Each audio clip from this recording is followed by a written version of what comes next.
ಬಹು ನಿರೀಕ್ಷಿತ ಮಾವಿನಕುರ್ವಾದ Joy enjoy water park ಉದ್ಘಾಟನೆ ಮೇ 12ರಂದು ಬೆಳಗ್ಗೆ 10:30 ಗಂಟೆಗೆ ನಡೆಯಲಿದ್ದು, ಮೇ 13ರಿಂದ ಸಾರ್ವಜನಿಕರಿಗೆ ಪ್ರವೇಶ ನೀಡಲಾಗುವುದು ಎಂದು ಸಂಸ್ಥೆಯ ಎಂಡಿ ಸುದರ್ಶನ್ ಪಿಳ್ಳೆ ತಿಳಿಸಿದರು. ಮಾವಿನಕುರ್ವಾದ ವಾಟರ್ ಪಾರ್ಕ್ ಕಾರ್ಯಾಲಯದಲ್ಲಿ ಬುಧವಾರ ನಡೆದ ಸುದ್ದಿಗೋಷ್ಠಿಯಲ್ಲಿ ಮಾತನಾಡಿ, ಜಿಲ್ಲೆಯಲ್ಲಿ ಪ್ರಥಮ ಎನಿಸಿರುವ ತಾಲೂಕಿನ ಮಾವಿನಕುರ್ವಾದಲ್ಲಿ ಅಥರ್ವ ಅಡ್ವೆಂಚರ್ ಸಂಸ್ಥೆ ನಿರ್ಮಿಸಿರುವ ವಾಟರ್ ಪಾರ್ಕ್ ವಿವಿಧ ರೀತಿಯ ಸ್ಲೈಡ್ಗಳು, wave pool, rain dance, lazy river, ಮಕ್ಕಳ ಆಟದ ವಿಭಾಗ, ಈಜುಕೊಳಗಳು ಮುಂತಾದವುಗಳನ್ನು ವಾಟರ್ ಪಾರ್ಕ್ ಒಳಗೊಂಡಿದೆ.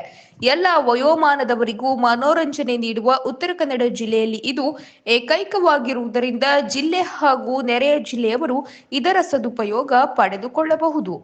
ಪ್ರತಿದಿನ ಬೆಳಗ್ಗೆ 10:30ರಿಂದ ಸಂಜೆ 5:30ರವರೆಗೆ ಪಾರ್ಕ್ ಕಾರ್ಯನಿರ್ವಹಿಸಲಿದೆ. ಪಾರ್ಕ್ ದಿನವೊಂದಕ್ಕೆ 1,500ರಿಂದ 2,000 ಜನರ ಪ್ರವೇಶ ಸಾಮರ್ಥ್ಯ ಹೊಂದಿದೆ. ಡಿಜಿಟಲ್, ಆನ್ಲೈನ್ ಹಾಗೂ ನೇರವಾದ ಎರಡೂ ರೀತಿಯ ಟಿಕೆಟ್ ಬುಕಿಂಗ್ ವ್ಯವಸ್ಥೆ ಇದೆ. ಮೊದಲ ದಿನ 2,000 ಬುಕಿಂಗ್ಗಳಿಗೆ ರಿಯಾಯಿತಿ ನೀಡಲಾಗುವುದು. ಬೆಳಗ್ಗೆಯಿಂದ ಸಂಜೆಯವರೆಗೂ ಆಟ ಆಡಬಹುದು. ಪಾರ್ಕಿನ ಒಳಗಡೆಯೇ ಶಾಕಾಹಾರ ಹಾಗೂ ಮಾಂಸಾಹಾರ ಪ್ರತ್ಯೇಕ ಊಟ ಸಿಗುತ್ತದೆ ಎಂದು ತಿಳಿಸಿದರು. ಉದ್ಘಾಟನಾ ಸಮಾರಂಭದಲ್ಲಿ ಅನೂಪ್ ಗ್ರೂಪ್ನ ಸಲಹಾ ಸಮಿತಿ ಚೇರ್ಮನ್ ಕೆಪಿ ಪುರುಷೋತ್ತಮ್, ರಾಜ್ಯ ಮೀನುಗಾರಿಕೆ, ಬಂದರು, ಒಳನಾಡು ಸಾರಿಗೆ ಸಚಿವ ಮಂಕಾಳ್ ವೈದ್ಯ, ಸಂಸದ ವಿಶ್ವೇಶ್ವರ ಹೆಗಡೆ ಕಾಗೇರಿ, ರಾಜ್ಯ ಆಡಳಿತ ಸುಧಾರಣಾ ಆಯೋಗದ ಅಧ್ಯಕ್ಷ ಆರ್.ವಿ. ದೇಶಪಾಂಡೆ, ಮಾಜಿ ಸಂಸದ ಅನಂತಕುಮಾರ್ ಹೆಗಡೆ, ಶಾಸಕ ದಿನಕರ್ ಶೆಟ್ಟಿ, ಶಾಸಕ ಭೀಮಣ್ಣ ನಾಯ್ಕ್, ಶಾಸಕ ಸತೀಶ್ ಶೈಲ್, ಶಾಸಕ ಶಿವರಾಮ್ ಹೆಬ್ಬಾರ್, ಪಂಜಾಬ್ ನ್ಯಾಷನಲ್ ಬ್ಯಾಂಕಿನ ಡಿಜಿಎಂ ರಾಕೇಶ್ ಕುಮಾರ್ ಮತ್ತಿತರರು ಪಾಲ್ಗೊಳ್ಳುವರು ಎಂದು ತಿಳಿಸಿದರು. 99% ಸ್ಥಳೀಯರಿಗೆ ಉದ್ಯೋಗಕ್ಕೆ ಅವಕಾಶ ಕಲ್ಪಿಸಲಾಗಿದೆ. ಒಂದಿಬ್ಬರನ್ನು ಮಾತ್ರ ವಾಟರ್ ಪಾರ್ಕ್ ಕಾರ್ಯನಿರ್ವಹಿಸುವ ಅನುಭವವಿರುವವರನ್ನು ನೇಮಿಸಿಕೊಳ್ಳಲಾಗುತ್ತಿದೆ ಎಂದು ತಿಳಿಸಿದರು. ವಿಶೇಷವಾಗಿ ಈ ಒಂದು ವಾಟರ್ ಪಾರ್ಕ್ ಮಾಡಬೇಕಂತ ಒಂದು ಮನಸ್ಸಿನಲ್ಲಿ ಭಾಳ ವರ್ಷದ ಇತ್ತು. ಲೊಕೇಶನ್ ನಾವು ಈಗ ಹೊನ್ನಾವರ ನೋಡಿದಾಗ ಎಸ್ಪೆಷಲಿ ಮಾವಿನಕುರ್ವಾದಲ್ಲಿ ವಿಚಾರ ಮಾಡಿದಾಗ ಅದನ್ನು ಮಾಡಬೇಕು ಅಂತ ಮನಸ್ಸಿಗೆ ಬಂತು. ಮತ್ತು ಅದರಲ್ಲಿ ಹರ್ಡಲ್ಸ್ಗಳು ಅಷ್ಟೇ ಇರ್ತಾ ಬಂತು. ಎಲ್ಲರೂ ತೊಂದರೆ ತಪ್ಪದಲ್ಲಿ ಇದ್ದೇ ಇರ್ತದೆ, ಸಮಸ್ಯೆಗಳು, ಕೆಲಸ ಮಾಡಬೇಕು, ಕನ್ಸ್ಟ್ರಕ್ಷನ್ ಸಮಸ್ಯೆಗಳು ಎಲ್ಲರೂ ಮತ್ತು ಎಲ್ಲ ಮುಗಿದು ಇವತ್ತು ನಾವು ಫೈನಲ್ ಆಗಿ ಇವತ್ತಿನ ದಿವಸಕ್ಕೆ ಇನಾಗ್ರೇಷನ್ ಸ್ಟೇಜಿಗೆ ಬಂದು ತಲುಪಿದ್ದೀವಿ. ನಿಮ್ಮೆಲ್ಲರೂ ಸಹಕಾರ ಅಷ್ಟೇ ಅತ್ಯವಶ್ಯಕತೆ ಅದನ್ನೆಲ್ಲನೂ ಬಯಸ್ತಾ ವಾಟರ್ ಪಾರ್ಕ್ ಯಾವ ರೀತಿ ಕಾರ್ಯನಿರ್ವಹಿಸ್ತದೆ ಅಂತೇಳಿ ಬ್ರೀಫಾಗಿ ಒಮ್ಮೆ ನಾನು ಹೇಳ್ತೀನಿ. ತಮ್ಮದೇನಾದರೂ ಸಜೆಷನ್ಸ್ಗಳಿದೆ ಅದನ್ನು ಹೇಳ್ತಾ ಇದ್ದೀನಿ. 12ನೇ ತಾರೀಕಿಗೆ ಇನಾಗ್ರೇಷನ್ ಮಾಡಬೇಕು ಅಂತ ಇದ್ದಾರೆ. ಮಾನ್ಯ ಡಿಸ್ಟಿಕ್ ಕೇಟಗರಿ ಸಚಿವರಿಗೆ ಮಂಕಾಳ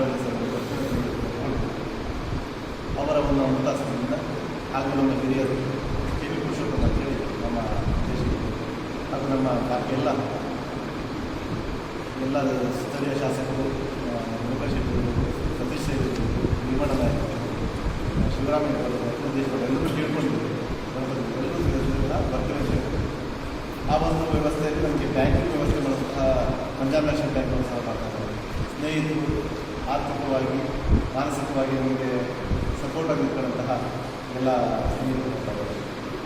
ಹಾಗೆಯೇ ಇಲ್ಲಿ ಹಿಂದೆ ಹಿಂದಿನ ಮಾವಿನಕುರ್ವಾ ಪಂಚಾಯತ್ ಅಧ್ಯಕ್ಷರು, ಹಿಂದಿನ ಅಧ್ಯಕ್ಷರು ಶಂಕರ್ ಕೃಷ್ಣೇಗೌಡ ಹೀಗೆಲ್ಲರೂ ಸಹ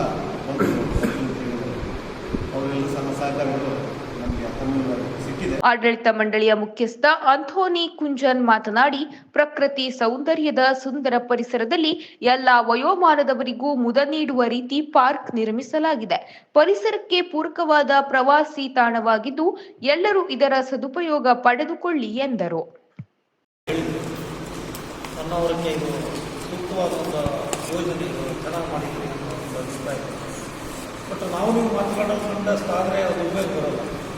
ನಿಮ್ಗೆ ಏನು ಶಕ್ತಿ ಇದೆ ಪತ್ರಿಕಾ ರಂಗದ ಒಂದು ಸಪೋರ್ಟ್ ನಮ್ಗೆ ಸಿಕ್ಕಾಗ ನಾವು ಸಹ ಈ ಯೋಜನೆಯಲ್ಲಿ ಇನ್ನೂ ಹೆಚ್ಚಿನ ಕ್ವಾಲಿಟಿನ ತಂದುಕೊಳ್ಳಿಕ್ಕೆಲ್ಲ ತುಂಬ ಸಹಕಾರ. ಮತ್ತು ನಮ್ಮಲ್ಲೂ ಕೆಲವು ತಪ್ಪುಗಳು ಆಗೇ ಆಗ್ತವೆ. ಯಾಕೆಂದರೆ ಯಾವುದೋ ಒಂದು ತನ್ನ ಅಚಾತುರ್ಯದಿಂದಲೋ ಅಥವಾ ಯಾವುದೋ ಒಂದು ಇದರಿಂದ ಬಿಡೋದು, ಹೇಳೋದು, ಸ್ವಲ್ಪ ಪೆಟ್ಟಾಗೋದು ಆಗ್ತದೆ. ಅಂಥದ್ದಾದಾಗ ಆಗಬಾರ್ದು ಅಂತ ನಾನು ಬಯಸ್ತೇನೆ. ಆದರೆ ಅದು ಅವಾಯ್ಡ್ ಮಾಡಲಿಕ್ಕೆ ಆಗೋದೇ ಇಲ್ಲ. ಒಂದಲ್ಲ ಒಂದು ಸಂದರ್ಭದಲ್ಲಿ ಅವರಿಗೆ ಸ್ವಲ್ಪ ಏನಾದರೂ ಆಗುವಂಥ ಸಾಧ್ಯತೆಗಳಿದೆ. ಆ ಸಂದರ್ಭದಲ್ಲಿ ನಿಮ್ಮೆಲ್ಲರ ಸಹಕಾರ ಬೇಕು.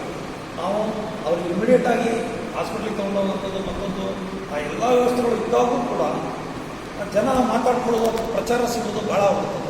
ದಯವಿಟ್ಟು ಅಂಥ ಸಂದರ್ಭದಲ್ಲಿ ನೀವು ಏನು ವಸ್ತುಸ್ಥಿತಿ ಏನಿದೆ ಅದನ್ನು ತಿಳ್ಕೊಂಡು ನಮ್ಮ ಜೊತೆ ಕೈ ಜೋಡಿಸಬೇಕು. ಯಾಕಂದರೆ ನಾವು ಯಾರನ್ನು ನೋಯಿಸ್ಬೇಕು ಅಂತೇಳಿ ಪ್ರೊಜೆಕ್ಟ್ ಮಾಡ್ತಾ ಇರ್ತೀವಿ. ಈ ಊರಿನಲ್ಲಿ ನಾವು ಸಹ ಉದ್ಯೋಗ ಮಾಡ್ತಾ ಇದ್ದರೂ ಸಹ ಅದನ್ನು 4 ಜನರಿಗೆ ಮೆಚ್ಚುಗೆ ಆಗುವಂಥದ್ದನ್ನು ಮಾಡಬೇಕು ಅನ್ನೋ ವಿಚಾರದಲ್ಲಿ ಈ ಉದ್ಯೋಗ ಕೈ ಹಾಕಿದ್ದು. ಪತ್ರಿಕಾಗೋಷ್ಠಿಯಲ್ಲಿ ಅಥರ್ವ ಅಡ್ವೆಂಚರ್ ಸಂಸ್ಥೆಯ ಎಂಡಿ ಅನೂಪ್, ರಾಘವೇಂದ್ರ ನಾಯ್ಕ್, ಸುರೇಶ್ ನಾಯ್ಕ್, ಜೋಯ್ಮನ್ ಫರ್ನಾಂಡಿಸ್, ಸಂದೀಪ್ ನಾಯ್ಕ್ ಮತ್ತಿತರರು ಉಪಸ್ಥಿತರಿದ್ದರು.